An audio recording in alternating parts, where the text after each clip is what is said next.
Assalamualaikum warahmatullahi wabarakatuh. Selamat pagi. Untuk hari ini kita akan membahas review tentang dua file referensi yang saya kasih. Yang pertama itu tentang torsi.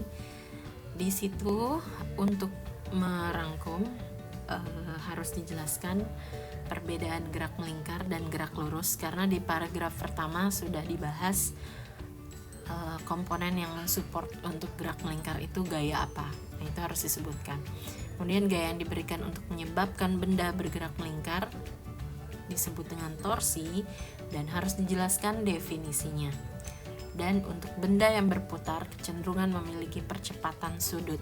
Di situ harus dijelaskan percepatan sudut itu apa. Dan usaha memutar atau melingkar yang lebih dari sekedar tarikan dorongan untuk menghasilkan gerak rotasi itu usaha apa dan satuannya apa. Kemudian apakah yang dimaksud dengan torsi tersebut jika bukan usaha. Nah, poin yang kedua adalah torsi dibedakan dengan usaha. Kita tinjau torsi dengan simbolik Yunani huruf tau, sama usaha itu work ya. Dengan tau itu tinjauan rumusnya adalah gaya dikali lengan gaya. Kalau usaha gaya dikali jarak. Nah, satuannya kan sama-sama Newton meter. Tapi kenapa dia tidak bisa disebut dengan usaha? Jadi itu dianalisis baik-baik. Untuk contoh soal halaman 293, referensi yang saya kasih itu dari Sir Zemansky. Di situ ada satu soal ya, seperti ini kita lihat.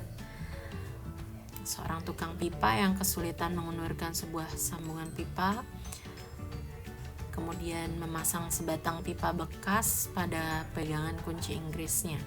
Kemudian dia memberikan seluruh berat badannya 900 Newton. Artinya gaya yang diberikan pada pipa tersebut adalah 900 Newton dengan jarak 0,8 meter ke pusat rotasi. Jadi ke pusat pengungkitnya itu 0,8 meter dan pegangan kunci Inggris membentuk sudut 19 derajat terhadap horizontal. Nah, kita akan lihat bagaimana cara menyelesaikan persoalan tersebut. Untuk membahas soal yang contoh 10.1, kita lihat kita harus bisa menggambarkan diagram gaya seperti ini ya. Nah, di sini ada komponen gaya 900 Newton dengan jarak 0,8 meter yang digambarkan dengan vektor garis merah, dan yang hijau ini adalah lengan gaya, di mana itu jarak dari titik poros terhadap komponen gaya yang tegak lurus.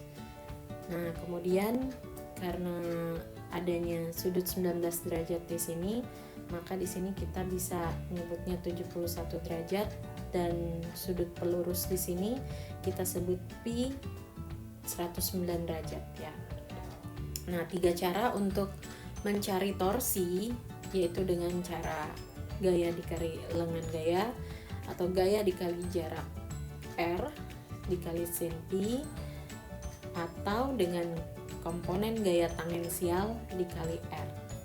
Kita balik lagi ke diagram gaya tadi. Nah, ini penggambaran secara formalnya di sini untuk diagram gayanya. Kita lihat untuk mencari torsi dengan cara pertama adalah, pertama kita harus tahu dan bisa memperhitungkan lengan gaya L-nya ini berapa. Nah, kita lihat yang sebelumnya, lengan gaya diperoleh dengan 0,8 meter, itu adalah R tadi, dikali sin 109 derajat, atau 0,8 meter dikali sin 71 derajat, nanti hasilnya 0,76 meter. Kemudian L tersebut kita kalikan dengan F yang besarnya 900 Newton, hasilnya adalah 680 Newton meter.